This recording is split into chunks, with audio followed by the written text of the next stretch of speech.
Live. What's going on, everybody?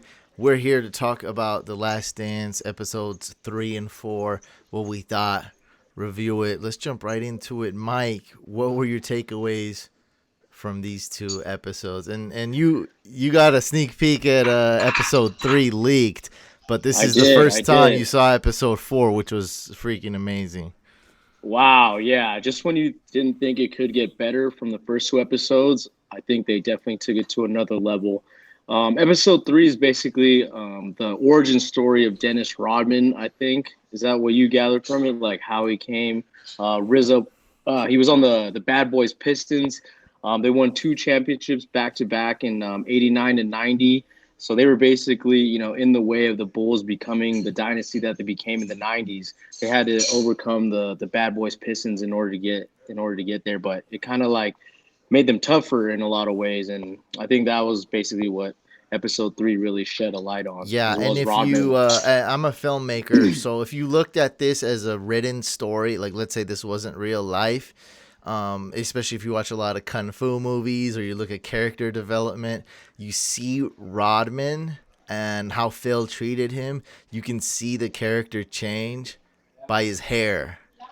And so the like his look, the Oh more it yeah, yeah, looked, and the way Phil, and it just showed how tough of a job Phil had, and I think he had to do what he had to do by letting him take that vacation, and you really get to see the character change with Rodman. It's so visually apparent, and I think something really bad would have happened. Let's say if Phil didn't deal with him and wasn't so cool about it, and didn't let Rodman just be himself, something really bad could have happened. Because Rodman's like, he's not like most people. He was a different type of human being, and man, maybe this wouldn't have happened. And maybe he could have took his own life, which was that's a oh totally another yeah, story. But Rodman has some pretty dark times, man. He's just he had his own demons, but man, could he ball he out? did. Yeah, like do we talk about the part where he's in his car when he was on the Pistons? That part, did you get that part? Or you see that That was when covered in Rodman's these in his car? documentaries. Yeah, yeah, But they talked about it it. seemed like they just skimmed over. Because I watched his. They had a Dennis Rodman biography, and of course I watched a Yeah. 30-30 for Pistons, but they seemed to just really skim over that. Where Oh, they with the didn't go into gun. a lot of But they talked details. I'm about the not saying gun that. and the incident, Yeah. and then then now he's a Spur. Like that's how it basically went on And then this they're like, documentary. okay, and then he met Madonna, and now he's like They he's did a part of good Rockfest. job, but it was essentially like all the Rodman movies and stuff like in Yeah, less than 5 minutes. That's what it was. yeah, they kind of brushed over a lot of things, but I mean, he's a wild character. So, do you remember those movies at the height of their fame when he was like doing movie action movies with Jean Claude Van Oh Damme, yeah, I Double heard Take, that Double movie was. Team? I didn't watch. I heard that Oh movie was my, terrible. horrible! I watched it though. I definitely watched it in theaters when I was a No, I kid, but do like Demolition Man. I am a little bit of a Demolition cult Man, that following. was Wesley Yeah, Snipes. but But yeah. I don't know. This one just sounds like a horrible like knockoff Demolition Man. That I've never seen it, Way so worse. don't take my word for it. Yeah, spoiler alert. Yeah, didn't get a good grades on But yeah, let's talk IMDb, about but the suicide or the when he was about like close to killing himself. Talk about that because I want to talk about a little bit about our last podcast we did. But talk about that. I feel like that's the most important thing.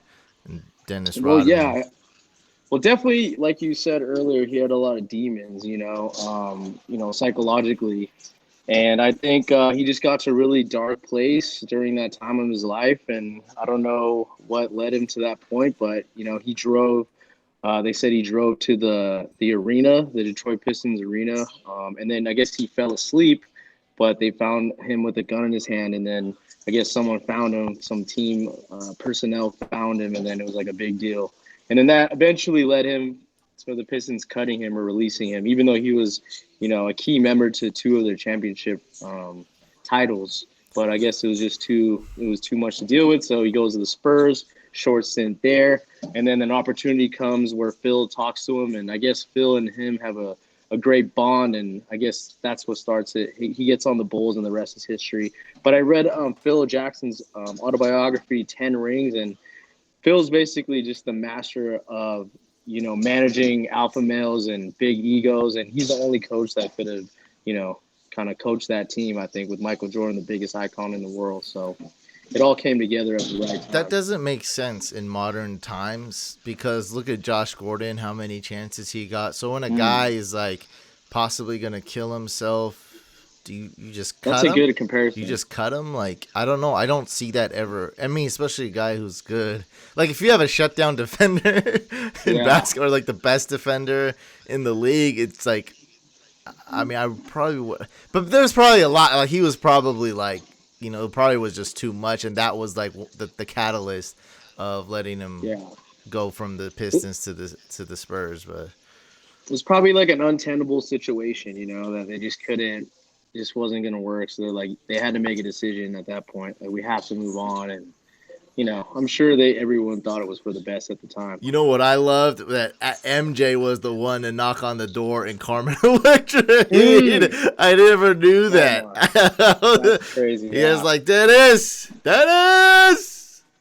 And then she's just like running into the closet, like naked with a sheet probably. Yeah. He saw her for sure. He was probably getting. Or you could smell it. You already knew what was going on. Probably smell like booze, a little bit, maybe just a little bit of food, and a lot of, He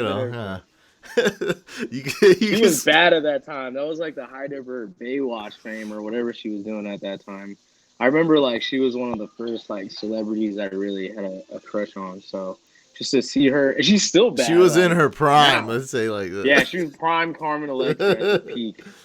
And Dennis Rodman had her. He had Madonna. He was getting it back in the 90s for sure. So some things that I wanted to touch on from the last podcast.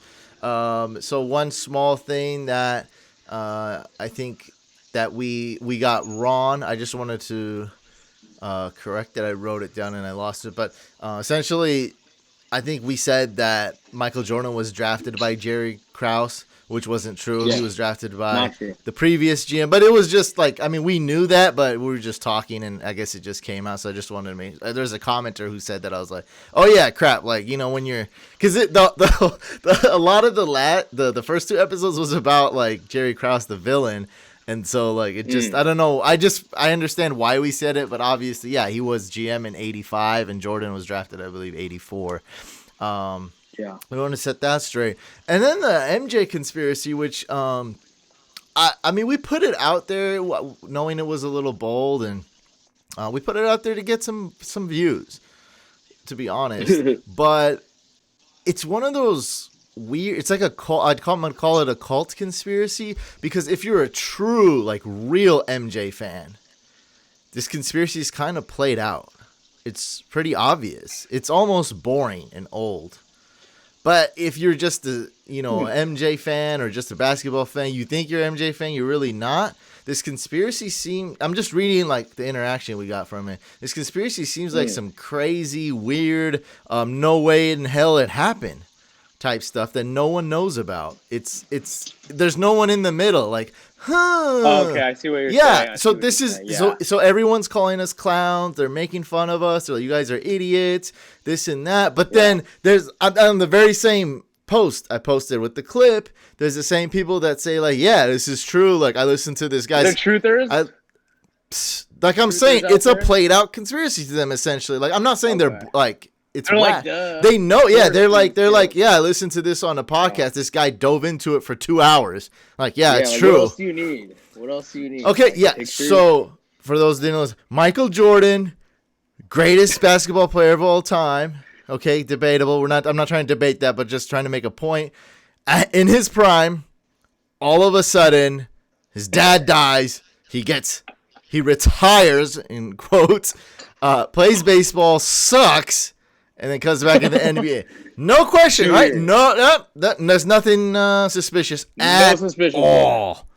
No red flag. And I can't even, the word retire, it's hard for me to say the word. I just keep trying to say the word suspended, because that's what it essentially was. Okay. Like, let's face it. Okay, this is a very straightforward conspiracy. Okay, like maybe the details you can argue, but what you really can't argue is that this retirement was nothing. It was suspicious as hell, and something was going on. And I mean, this seemed to be it. Like, he was a big time. Did you at the very end of episode 4? That was it. Okay, so that was the other thing I want to talk about, was that the timeline. Maybe they're not gonna talk about it. I was like thinking the whole time during like episode 3, because this his father's death and the retirement, they have to talk was about 93 to 94, right? Something like that, at least. Okay, that's. I mean, I looked it up. Yeah, I just okay. So 91, they win their first title, right? So 91 through 94 is their first three-peat, and then he retires, and then for 2 years comes back 90. So let's say 96. So let's say 94. And Okay. 98. Okay. So I was like, the time's not. I was like, they're not required to talk about it. But at the very end of episode 4, we saw them segueing into something. And they said Super Bowl. The Broncos won the Super Bowl. I'm assuming that's John Elway. Yep. Okay, the Broncos win the Super Bowl. He shows $100 bill. He's talking about, partying and drinking. And I'm like, oh my God, is this a segue? Because I'm thinking episode 5, they might just touch up on episode 4 a little bit like they did with, when we saw episode 3. They will. And then, they're smart. Do we get into the gambling? We're going to get into it. Oh my God, that's called episode 5, ladies and gentlemen. There's still 4 more episodes. They have so much story to 6. tell. I think we're just 6 about episodes. to, 6 episodes. Yeah. We're not halfway. Even more than I thought, and I thought that was a lot. Yeah. So, yeah, it's impossible not to touch on it, bro. They have to talk about that. Everyone will be so pissed. The internet will demand it. So. Well, that's the thing. Is what I'm saying is we're kind of in a minority. Yes, the true MJ fans know all about it, but you just realize stuff, and I didn't know that this was such a taboo thing. A lot of people don't know about this, bro. They don't. I guess not. And so yeah, I mean, we'll see.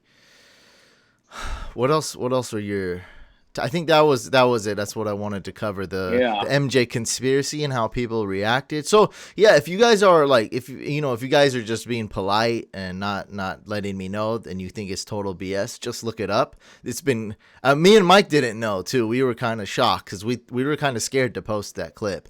But then when I Googled it, I didn't know that every podcast and every YouTuber and several articles, and of course Michael Franzese talked about it. This was being covered to death by 100, 200, 300 people. That MJ gambled a lot, didn't pay his debt, could have got his father killed by the mob. And so Stern, that was the commissioner at the time, right? Yeah. Stern told him, look, you gotta, you have to fake retire for a little bit till this cools down. And then he came back. This was covered to death. Crazy. Yeah. I don't know. One thing I saw that was pretty intriguing was how, they were pretty reliant under Doug Collins to the offense was basically get the ball to Michael, have him outscore the other team. He'll drop 40, 50. But then, Phil Jackson, he teamed up with Tex Winter, who's the architect of the triangle offense. And then they kind of implemented it. And then once they implemented that, that's really what unlocks Scottie Pippen and the rest of the team. And allowed everyone to touch the ball. And Michael Jordan was kind of, he didn't like it at first, obviously, because they're taking the ball out of his hand. But the one thing that I realized was what made Michael great is that he adapted the triangle when he realized, that was the best way for this team to win. You know what I mean? So he just doesn't care. As long as the team wins, that's his first priority over anything. Probably was a little adjustment, but he realized it quick. He's like, okay. Yeah, he's like, okay, yeah, I see what's happening here. The ball's moving around. Everyone's engaged. Scotty's able to take the ball. He became the modern-day point forward. He revolutionized the position that it is today, that LeBron is basically, the 2.0 version of Scottie Pippen in a lot of ways. So, yeah, that was a big turning point, I think. And if they didn't do that, I don't know if they would have won or been as successful as they were over the long run. Yeah, I saw essentially a lot of what they showed in the Bad Boys 30 for 30. documentary. Now we saw it from the Bulls' point of view. So in that film, that documentary, 30 for 30, they were basically like the Jordan rules, like we did it, and then it didn't work. But I didn't know why it didn't work. We knew that Jordan was better and it didn't work. Now we knew why it worked from watching this. Jordan hit the weight room. He started to really buy Tim into Grover. He met Tim Grover. That was the a big trainer turning point as well. Yeah, Tim Grover is the the trainer that basically built Jordan up, his body from the ground up. And then they also had the Breakfast Club, which they didn't talk about. But have you heard of the Breakfast Club before? Do you know what that is? No, only on radio. I don't know what that. I don't know Okay, yeah, not the one with Charlemagne the God and Angelique, but the Breakfast Club was basically a 6 a.m. workout that Michael had with Scotty and Ron Harper. I don't know if it was every morning, but it was like every week at least or every other day. I don't know. But They they woke should up have at 6. mentioned this. This is cool. Like, Oh, they will. They will mention it. They will. I'm sure they'll mention it. That's Oh, why they introduced Tim Grover now to like set it up. I think, in the later on. I think. I don't know. We'll see. But yeah. So basically, that's what enabled them to like kind of bond quicker and get stronger together because they would train at like early hours. And the best part, after the training session, I guess Michael Jordan had a really good chef. So she would cook breakfast for them after their workout. So it was like the best breakfast spread so that was like a motivation for them to like get through the workout, wake up early. And they didn't want to disappoint Michael. They wanted, to keep Michael happy. So this is how they earned his respect. And I I think it was learned very a important. lot from Phil Jackson, and I tried to always model a lot of things because how I seen myself was I never really saw myself as a business owner or CEO. I always see myself as a head coach, as a leader. There's a lot of similarities though. Yeah, and I between just the two. try to do what he, and it's funny you said that, something I totally didn't know. It just reminded me of when we used to film. Me and Mike started a show called Fantasy Fix, and that was before. Ooh. And every time we filmed, I would cook. I mean, I'm not the best cook, but I'm decent. It would always be like a huge meal. And we'd film from 7 p.m. or starting 10 p.m. all the way till, 2 a.m., 4 a.m. And Mike would often pass out. And I had some pretty serious insomnia, but when I was young, it didn't really affect. Like I could still, I could go on the next day without sleep. So, not that Mike was lazy, because he'd be up till 4, 5, sometimes 6, 7. But I'd be up till later editing, and so he'd pass out after we filmed. But it was always a big meal. Sometimes it was potatoes, chickens, tomato. That was the favorite. But we sometimes had the potatoes, tomatoes, chicken. Potatoes. It was amazing. Yeah. If you remember it, it's like an orange. It was orange and red. Yeah. We had that a couple times. But the favorite was definitely the pasta. You haven't had halloumi before. It's incredible. Yeah, pasta with halloumi. Can you explain what it is? I don't want to. No. I guess. Taboo? I mean, what else am I gonna do? What's it keep everything secret? So basically, the main secret with that is everyone cooks pasta in the water. I cook it in chicken broth, and that's really the big separator. So when you eat it, it's got all those vitamins, and it's just like it's more like richer. And so the cheese, I'm talking about. And then, that's just people sometimes don't even have that. And then you put the cheese on, but that's why that taste is so good. And then you put the cheese on top, and it takes to the next level. Halloumi is from where my parents are from, Cyprus, and you put that on there while it's hot. It's a cheese that kind of melts, but it doesn't really melt all the way. Yeah, it doesn't really melt. Like we barbecue that cheese, we fry it. Barbecue is the best, but you just put that cheese on while the pasta's hot, boom. And so like we kind of had that type of, you at least had some kind of like direct motivation to finish the episode. Exactly. You're gonna have that pasta, and me and you, we didn't really eat well. It was hot dogs, ramen, that bread you had with the coupons, cheese. I used to eat tuna, canned tuna a lot. And I thought that was good for. I don't know why I love it. It's so disgusting now to me. But what the plain rice I'd eat, I'm sure you'd eat plain rice too. And it's just like I don't even have that. it was weird. Yeah, plain rice and tuna. That. And then me and you started really going after the sriracha, I think, around the same time. But that's what we used to do. That's crazy how they kind of did the same, because no one wants to wake up at 5 or 6 and go work out. That's disgusting. Without a reward. Yeah.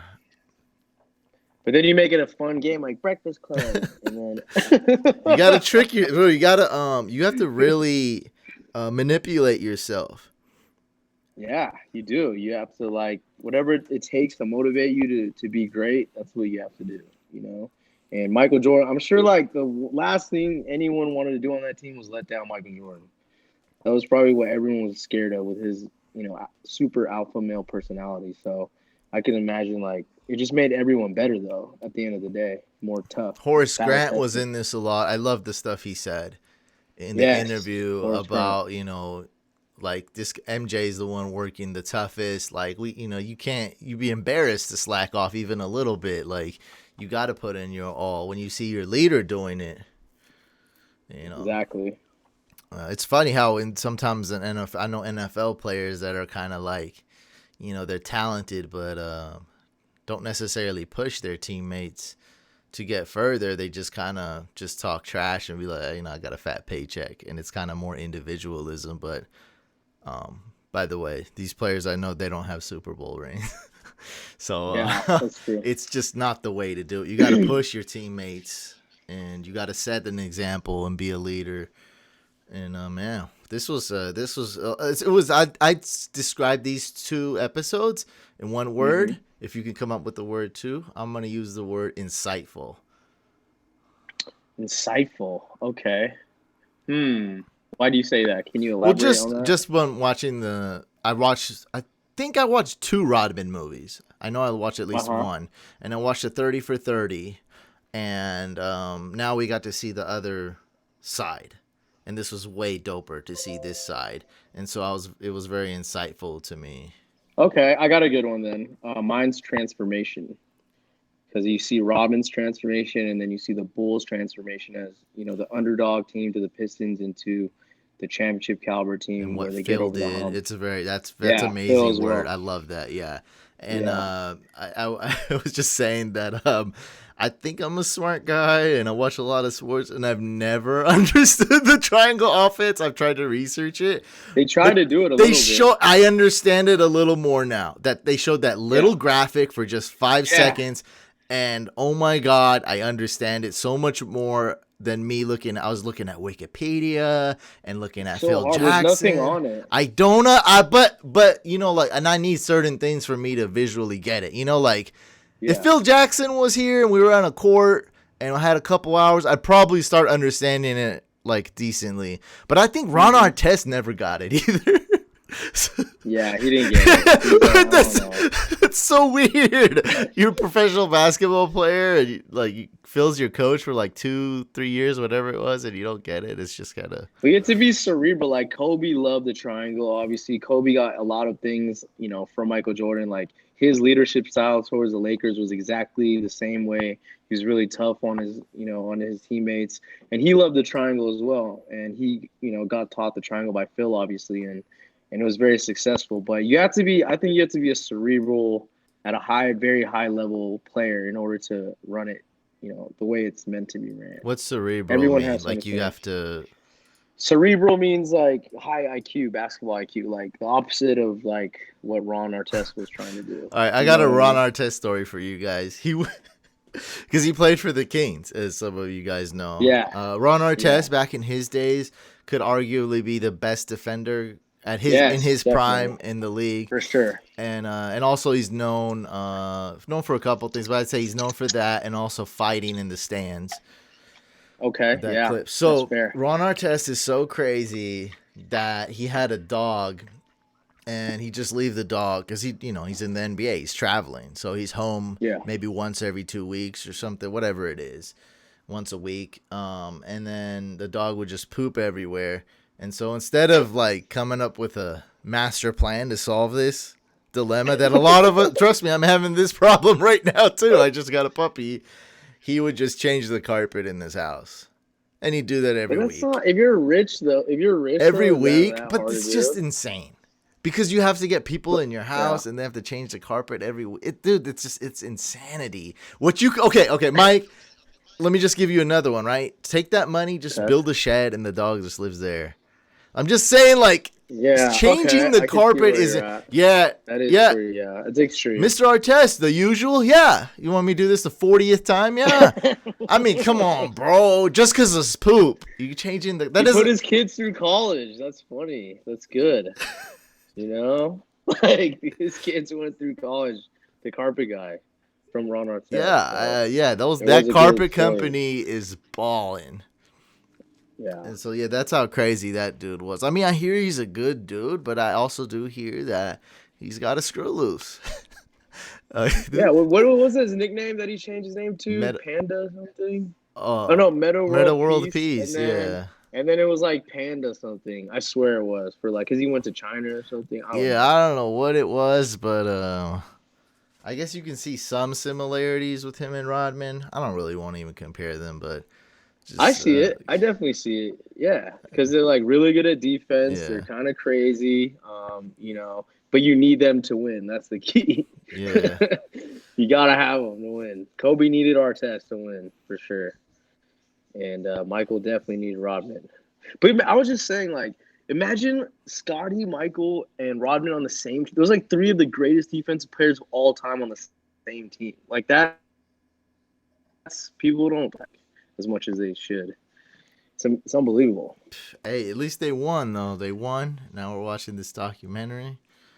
It's all good. Do you want to talk a little? Was there anything else? Do you want to just talk a little bit about football, or what else? Anything else about We the could doc? talk about football. Nothing else about the No, doc? Are we missing I was just something? thinking that's funny about the doc is that I think a lot of kids that are growing up, that didn't see this, like see the Michael Jordan area, and they've only seen LeBron. Like, do you think they're like, oh dang, like Michael Jordan Yeah, was I better than, mean, you know what I when mean? when we talk about rap music, I'm a little annoyed that some people don't think Nas is. I don't even like East Coast rap that much, but like Nas, like they're like, what's that? I'm like, Alonzo Ball said that he's like, I don't like yeah, it's Nas, like like I like it's a Future. bit annoying. But what I find way more, not even annoying, but just way more tragic, is that Michael Jordan is a meme. You know, he's an idiot Yeah, owner. He does a couple interviews here and there. Uh, but yeah, he started. Like we talked about the last stream. Like there'd be no Kobe. There'd be, right. it's just like he really said, and like, like I was saying, it was Phil Jackson, but it was Phil Jackson with Michael Jordan, just like Bill Belichick with Tom Mm. Brady. I learn a lot from Phil Jackson. I'm learning stuff from Phil Jackson today. And it's just like, I apply a lot of what he does, in what I do. And that's just, like, I just recognize that, man. Like, maybe I am not a big corporate businessman, but I'm more like a head coach and a natural leader. That something that nobody would have saw 10, 15 years ago from me at all, and something that I doubted myself. But but my natural ability, my dedication to push people and to lead and to do it by example, it's just within me, and so you got to just double down on your strengths. So yeah, Have you ever I'm read his book? no, I need It's called I 10 can't read. I Rings. need the audio version though. Okay, I it's should probably just out there, no, but it is. I mean, it's out there. yeah. I need to just I need to just listen to the audio version. You'd like it. If you like Phil Jackson, Oh yeah, I that's love definitely, Phil Jack, of yeah. course. Yeah, And that's must read. Like it basically talks about, his spiritual side, how like what he would do is he would get sage and wave it around the locker room and like try to clear it. I think it was more so with the Lakers, but I think he did it for both teams actually. But he's very spiritual and like about vibes and team chemistry and how everyone saw themselves, within the team.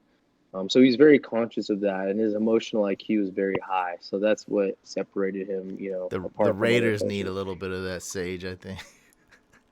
Yeah, they need to do some sort of cleanse. I Yeah. feel like the Ever ghost of Al Davis is still running ever around since they lost for that sure. Super Bowl, they needed some cleansing. Because what do you say that I just thought of when, like, I forgot the coach, but he was on the Dolphins. He took over, and then they buried like a football, and it worked for one game.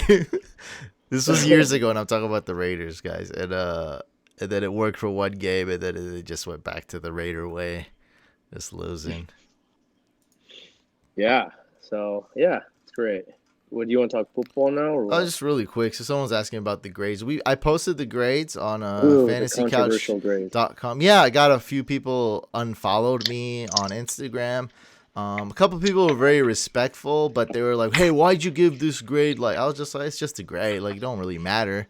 I think They're not it's gonna fail school, like they're still gonna be a team, yeah, and I Don't tried to worry. explain myself, and I like we took this seriously, but we also have fun with it. Like, I take football very seriously, but it's like if we're gonna get angry and worked up and like lose sleep, because this is real. Like people really do this over a draft grade.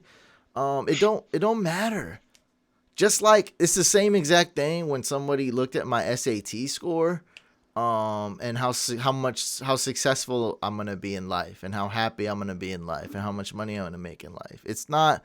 I mean, Doesn't correlate. there you can correlate them, but it don't really mean nothing at the end of the day. Like there's plenty of people that flunked out of high school and were successful. So yeah, I mean, it's only one indicator. Just like it's like one drill in practice. You know what I mean? Like it's just one thing. And plus like it's going to get proven. So it's just like when I give your fantasy team a grade, like it's fun, it's cool to hear, like it's cool to, get the rebuttal and see my point of view. Like I get that, but at the end of the day, if I give you a C minus or C plus, you can, easily still win the championship. And it's the same thing with these teams. But overall, I got some great responses, and people were like really questioning me that were respectful. And I just told them that, like, look, man, it's just a grade. Like, who cares? Like, Hey, really? if you guys feel worked up, just eat a Snickers. Eat a Snickers Yeah, or Reese's. yeah, or Official Reese's. sponsor 'Cause you're of not The you. Last Dance. That's true. No, it's all good. And yeah, we some of these were just like we didn't feel like the Rams. We kind of felt like they came in with what grade did we give the Rams? That was one example. The It was a Rams, bad one, right? We yeah, gave him a bad C one. plus, which I feel like could have been Okay. worse. But Oh yeah, we give way the Rams worse. C plus, and I explained it like this. I was like, look, the Rams walked into the draft with one hand tied behind their back, so it's like going into me taking the SATs, drunk, hungover. It's like for maybe me being drunk and hungover, maybe I did okay, but it's like still I shot myself in the foot, and all the other teams I felt like have a head start over me. I'm over Goff. I'm over McVay. I'm over the mismanagement and dumb decisions the Rams are making. Like I feel like it's played out. Like you make Gurley the highest paid running back in all of football. Then what? 2 years later, you cut him. Like we can't reward that. You know what I mean? It just can't be good. And then you draft a running back. I don't think he's. I don't think he's maybe a top 9 running back. Maybe not. It's just a backfield mess right now. And you pay Goff a lot of money, and now what you did is you traded everything for Ramsey, and on top of that, Ramsey. you have to make him the highest paid corner. It's just one of those things that are like mind-boggling. Like I think all these whatever dumb moves could have been made in the draft, maybe not, debatable. I think the Rams their mismanagement just blew it out the water. And then you got the Texans who are even worse, and some people said, why'd you give them a grade F? I'm like, well, I mean, they didn't do much. They didn't. I mean, how are you gonna get a grade A? Like, I'm gonna really give the Texans Yeah. a grade A? Like, I can't do that. You guys, We were fair. We gave the Niners a B plus, and we're Niner fans. So let's calm down, everybody. yeah, we kept We're it. being We fair. kept it in check as much as we could. I really like the Niners because of their those little moves they made with Mostert Yeah, and, the and micro Goodwin. moves. Yeah, those ones Yeah. were And Williams, the clutch. Trent Williams one. I was reading an article today about how so the Niners knew 3 days ago that Joe Staley was going to retire, right? But so they didn't No want to one else knew make though. it. Yeah, no one else knew, Yeah. like outside of the Niners organization. So so they wouldn't lose their leverage and they would get Trent Williams without having to sacrifice a lot. That helped them because it seemed like they still have Staley, so it was easier for them to negotiate with the with Washington. So that was a big move Oh, that they huge. made. Because Huge a move. lot of teams could use a Trent Williams, So this was always They got him for a third and a fifth, so that's it's a free. huge bargain. Like he's a first round. Like it would have been fair to get a first rounder for him. Honestly, that's how good he is. I think a first rounder last year. So like that would Sure. be Yeah, 18 last year. months Yeah. ago. I think he wouldn't go for any like a first rounder would be the start of the negotiation. Yeah. Oh You yeah. might Yeah. have to give like 100%. a first and a fifth. Yeah. Something So the like only that. thing that changed was that their front office of Bruce Allen and this other guy got fired. So the new regime was like, you know what? Like we don't care. What are Like you what are we're you doing? It's we're like getting rid of him. having a decent poker hand and folding every time. It's like, dude, let's cash in on the chips. A profit's a like let's move on. Like it's time to this Trent Williams thing's been Exactly. going on for 3-4 years. What the hell? Yeah. Why is Yeah. the Yeah.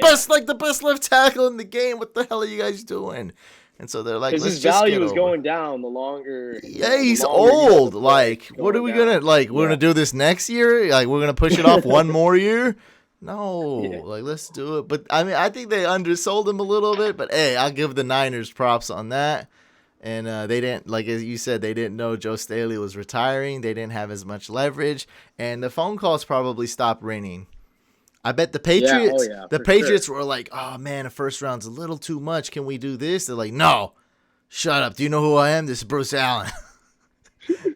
Say my name. Say it again.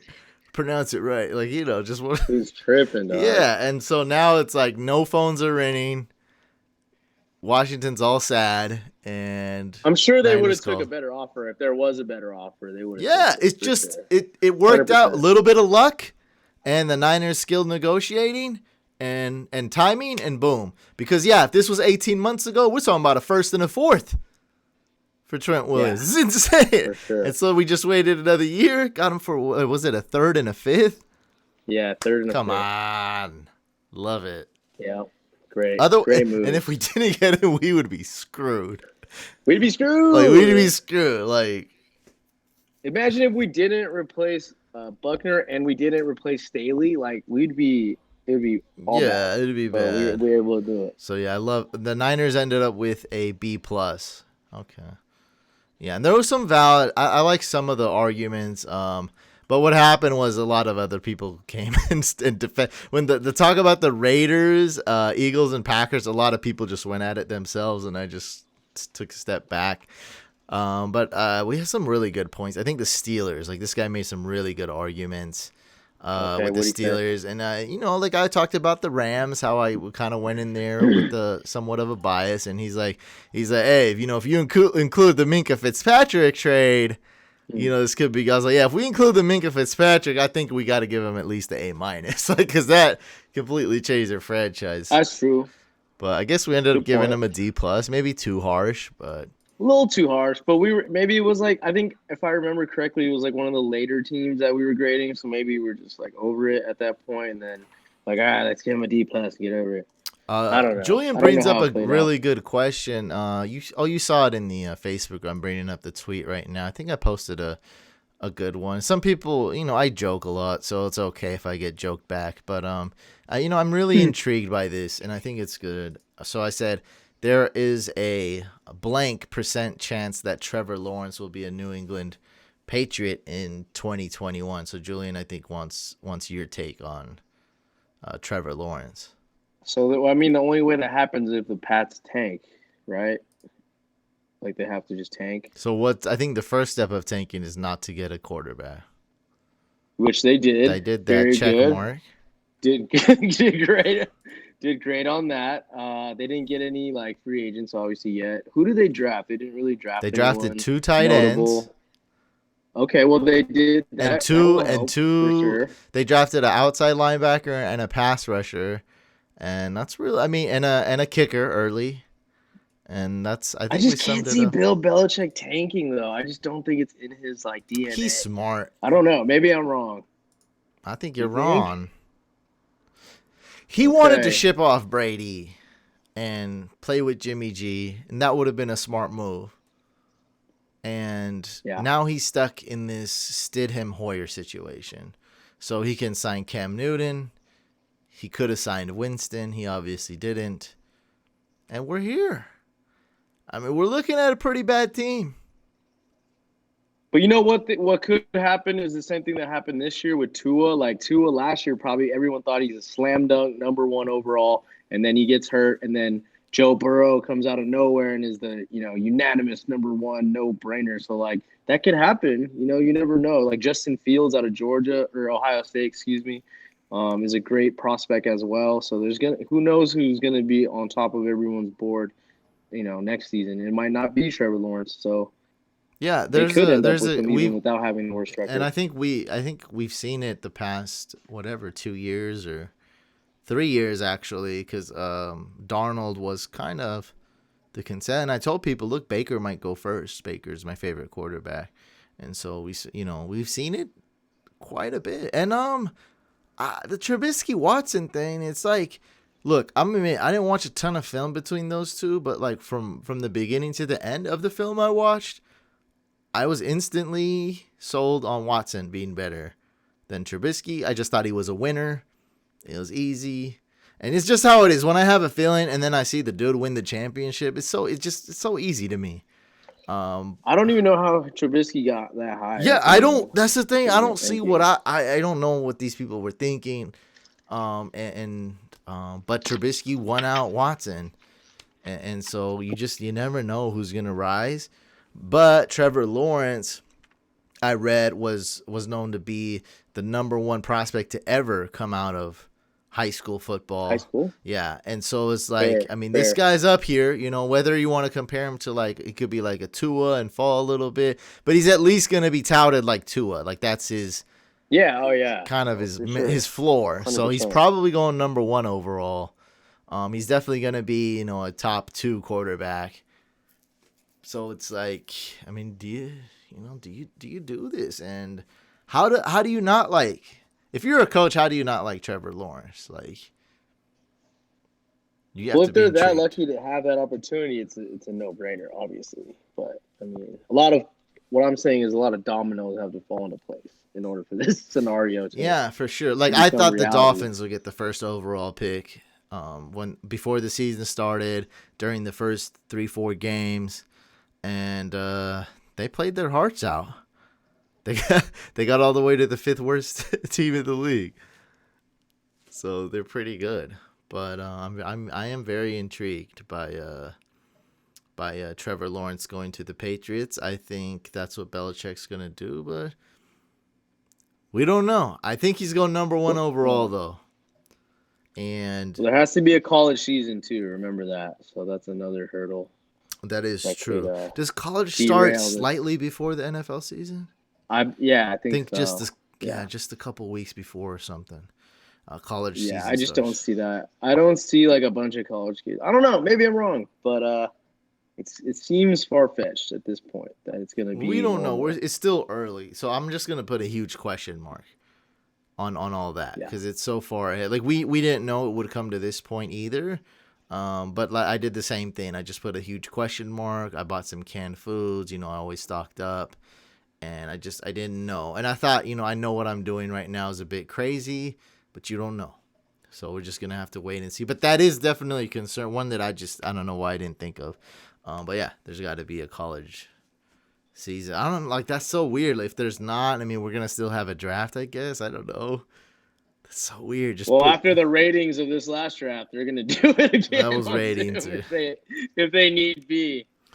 Like Zoom every year, so we don't have to go anywhere. We'll just do it from the basement. Yeah, I just put a compilation of the last podcast together, and it got quite a bit of eyeballs. The top 8 moments of the draft, and it It was pretty Oh, you funny. did? Basically, How did you I do that? posted it on Instagram. Basically, what I did in the beginning of Oh, last podcast was the CD Lamb, and then I forgot who it was. I don't know his name, but his mom picked up his girlfriend and threw him out, basically, so get off oh yeah, I camera. saw that. I saw Yeah, that. I posted, and That was Bill funny. Belichick's dog was the number one, and Nike, yeah, yeah, Roger Goodell like getting tired. on edibles, Yeah, getting I mean, tired. how many he had it was more than once that he had the his The card card upside. Oh, upside down. It just looks so dumb. So yeah, there was just a ton of moments, and everyone was loving it. So, man, it's been crazy. This has been like an NBA playoffs or so, like NBA finals or so. We're getting like 4 days of sports all of a sudden: Thursday, Friday, Saturday, and crazy, Sunday, man. essentially, with a draft and then a Bulls documentary. We're blessed. You've been blessed this week for sure. How much do you know about the Hopefully. Kobe Bryant doc? How much do I know Like what? Like is it personally? gonna come? Like when is it gonna Oh, come it out? has to, bro. There's no way. After the success of this, it's pretty But much but what? foregone Like this conclusion. year, right after this, or No, no, it's gonna be probably a year from oh, now, they're I like think. they're still making No it. one's made it yet. They just have the footage. Like you have to edit it. You have to like get clearances from like his family. You know, like a lot of things have to fall into place. But if the world is anywhere near as it is right now, like a year from now, they're So definitely what are you making telling? it. What did you tell me? So you don't know that there's no word that No, they're I gonna do. do it, or Well, so Kobe Bryant's last season for the Lakers, like the most losingest season, in a long time. I think maybe in Laker history even. They recorded is his production crew, not the NBA, who recorded it. So he was like, I have to have my guys film it. So his personal crew from his production company followed him around all year. But the only difference between that year and the Last Dance is that this was like they were losing every game. And the only good part was the end when he scores a 60-point finale. So it's not going to be the same in terms of like chasing greatness like that. So I don't know, but everyone wants to see this content. It's going to come out, especially since, everyone loves Kobe and the success of this sports documentary and the climate the world is in. It's only a matter of time, in my opinion. and because I am a videographer and a filmmaker, this documentary was probably so painful to put together for the editors because you have footage from random Dennis Rodman footage in standard definition. You have the broadcast from the basketball games. You got Michael Jordan. You got the press conferences, and then you also have these recent interviews shot, professionally with modern equipment with MJ with the skinny cigar, Horace Hmm. Grant, Armstrong, and Phil Jackson too. And so that's a lot of travel, and the editing's insane. And so all I can say with a positive with Kobe's is that everything's modern, since it was kind of Kobe was basically next generation in the NBA, and so everything is going to be HD and just modern and easier to get, and everything's digital, so you can just click and get it, and there's email, That's so true. it'll Yeah. move along faster, it'll be much easier to edit, and you can get it out fairly soon. And so that's why I just theorized that the Aaron Hernandez documentary was just, I feel like they put that together in a couple months, boom, threw it together, easy, boom, boom. An experienced crew can do that. This Bulls doc, it's like Star Wars. It's insane. Yeah. You got people that are dead, you got people filmed on different lenses, different cameras, like all over the place. So that's how I feel like this one was. Oh, someone just typed something. Good. Okay, this is cool. This is cool right here. So, NP says Trevor can enter the supplemental draft for this season if the college season gets canceled. Supposedly, it's a legit possibility. That's what he says. Really? It's just something Wow. he said. I mean, it makes sense, So I would do that. Yeah, for sure. That's great if that's true for him, because then he doesn't have to risk injury. He gets to, start his career earlier, make money earlier. I think that'd be best. I don't know like how that'll work, but yeah, if that's possible. and someone is keeps hammering this at home. Gabe, he says Jags are getting. I think he means Who? Jaguars are getting the first overall pick, and getting Trevor Lawrence. I think that's what he means. And then Trevor Lawrence demands a trade week 5. What do you think? I'd just say no. I'd say it's highly unlikely that happens. Very good imagination you have. Yeah, there. but if he is a Great. Jaguar, there is a good chance he's sad. I just, maybe he just doesn't say anything. If Baker Mayfield can go to the Browns, like anything, everyone should be happy going where they go. So would be crazy because supplemental draft is a lottery-based system for the draft order. So if a team like the Niners wins, if they can get Trevor or whoever enters, that would just never happen. I just know that's not gonna happen. Roger Goodell's gonna put down his shoe. He's that would not happen. Yeah, they'll figure something out. Like, we're kind of winging it. Everyone's kind of winging it. Because it's not, I don't know if anyone's been like, you know what we're going to do today in this meeting, guys? How about if there is no NFL season because of a pandemic? How about if this doesn't happen? What are our plans? They're like, shut up. You're fired. Let's move on. Okay, guys, how can we promote Tom Brady more? How can we air this stuff? Like, they want to talk about other stuff, so they're like, oh crap, what do we do now? I mean, they weren't ready when Ray Rice's thing happened. They're like, all right, let's bury this one and move on. So they really weren't prepared for this, but they're doing a great job. Like, I love the virtual draft. I liked it more than the regular draft in a lot of aspects.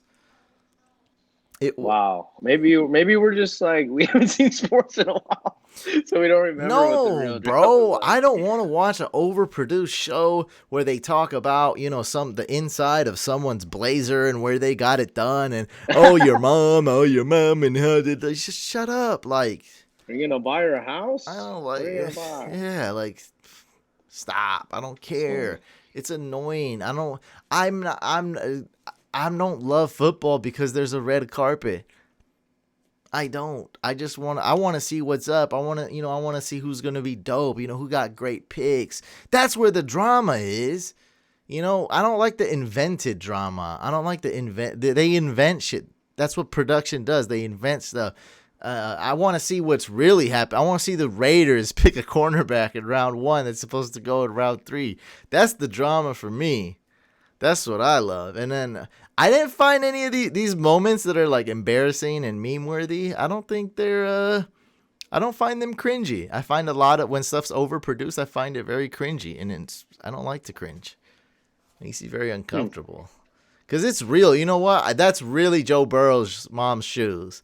That's really that dude's mom throwing his girlfriend. My. That's real. CD really snatched that girl's phone. That wasn't a production. That wasn't anything.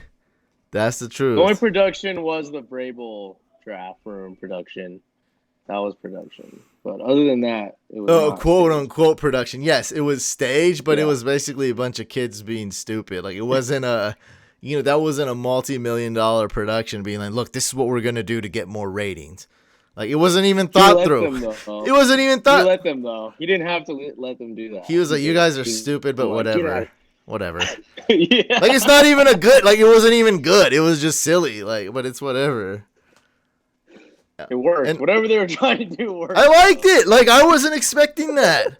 And it didn't make, like, we still look at the picture like a puzzle. We'll never solve what's going on, but no one will. I like it. It's fine. Yeah, I don't find it cringy. Like, cause I know they're like, they're self-aware. Like, they're not like, we'll be so cool. Nah, it's like, we're going to do something dumb. Let's see what happens. It's the internet.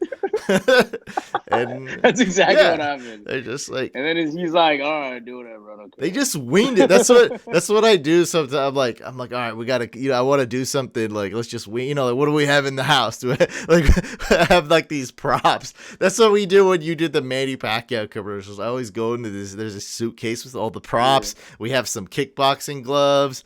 When you vacuumed, that was like, it wasn't like planned.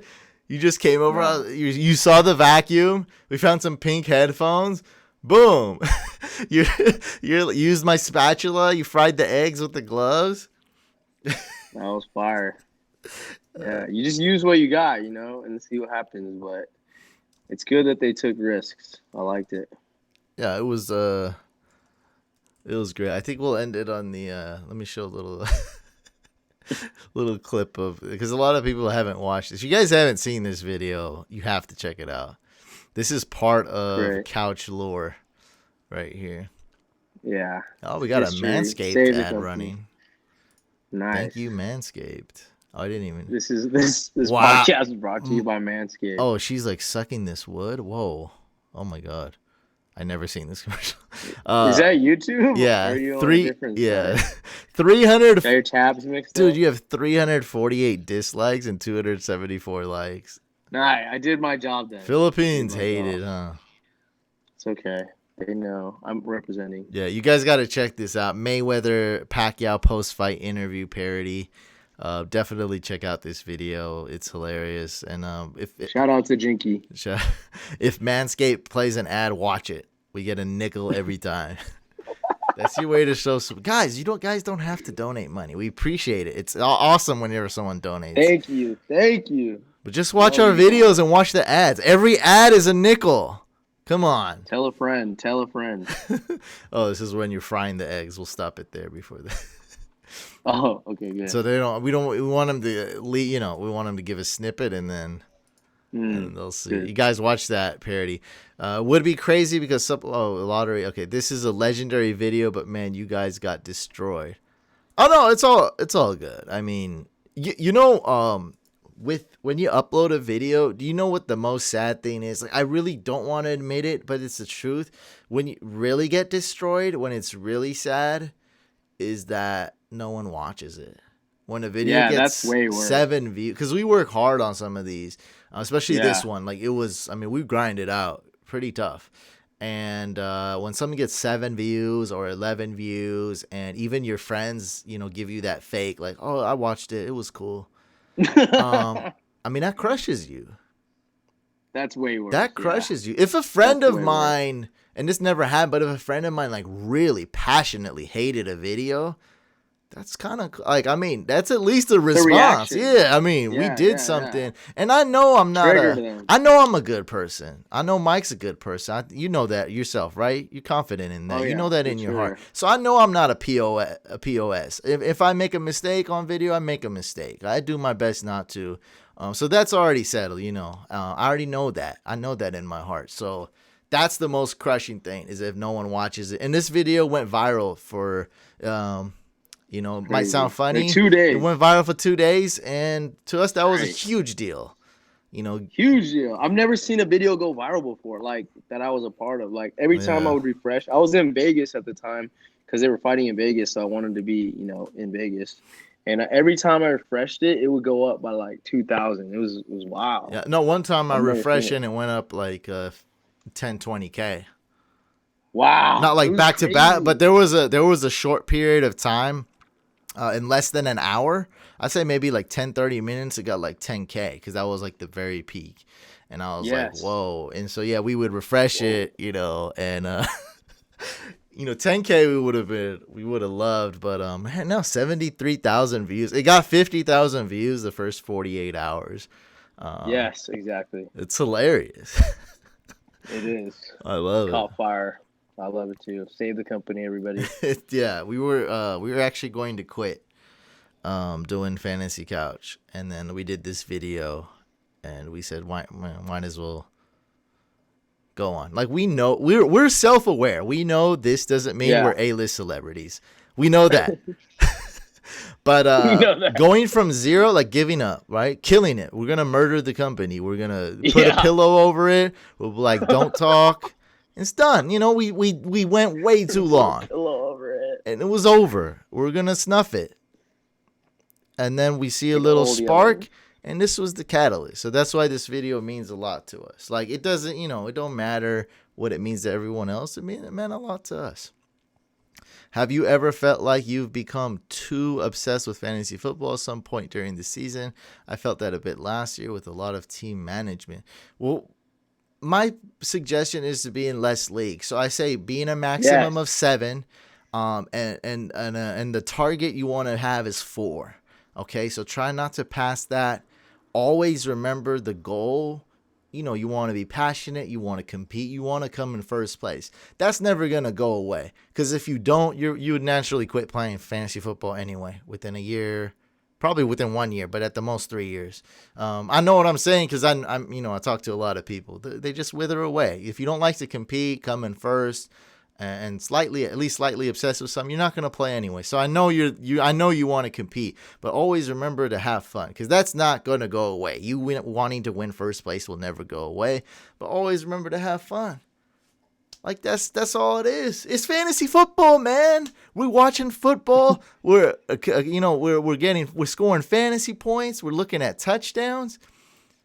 It's fun. That's all it is. And I think that's maybe your issue is you're in more than 7 leagues. And if 5 or 6 or 7 is too much, then try to keep it at 4 maximum, and you'll be 4 straight. is my ideal. Oh, it's very ideal, and then I think it'll naturally go away. Did anyone move Kareem Hunt to kicker in the Madden League? No. Isn't that joke old, Gabe? That joke's old.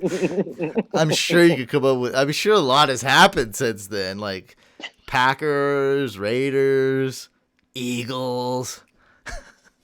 But you need some new material. Yeah, dude. Go back to the drawing board. I like it though. I like where your head's at. Yeah, I very appreciative he cares about the Madden League.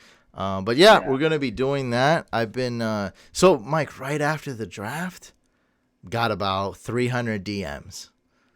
What? Fantasy questions. Serious? Everyone's having their dynasty draft, and what do I do? Where's my rankings? 300? I'm like, wait, I'm still making memes. I'm gonna get to it. I know I need to come out with my rank. Oh, that's just messages. Yeah, I'm not counting the comments, which is actually less. But yeah, like 300. I mean, I don't. Maybe it's 200 messages. Maybe it's 400. Maybe it's 500. I've been getting that many DMs, and yeah, I've been getting dozens and dozens of comments. And yeah, man, everyone's going crazy, but. So I appreciate the enthusiasm, but yeah, in the Madden League, we're gonna get that rolling pretty soon here. I got a lot of rosters to update, but we're gonna get to that. All right, guys, I think we're gonna end it here. It's been great. Gonna be watching that documentary every single week. I'm gonna be coming out with a lot of videos on the main channel. That's including part 2 of the Madden draft, sleepers, dynasty rankings, dual quarterback and super flex league content, and of course mock drafts. So we'll be doing that. Couch, what are some of your favorite football memes of all time? I think the Tony Romo's the go-to, and it was a sad day when he retired. It's fun. It's weird because that's how I kind of missed it when he retired. I was like, who do we meme? Because he was always the meme that got a ton of laughs. And it was a sad day when he retired. He's like, we can't make fun of Romo's turnovers anymore. It was such a sad day. I'm glad that he's a great commentator now. I think he's a much better commentator than a quarterback. And he was a pretty good quarterback. Never won a Super Bowl, though, so that will always be his legacy, sadly. But it's true. Still got a great life, probably. Great life. Great golfer. Great basketball player, all around good guy. Looks like a good person too. Yeah, now he's really good at something, which would I know to him means a lot. Like it's good to not be like Jason Witten. Be like, oh crap, I have to play football again. All right, guys, make sure you subscribe to both YouTube channels. Check out the podcast. Leave a review. Peace out.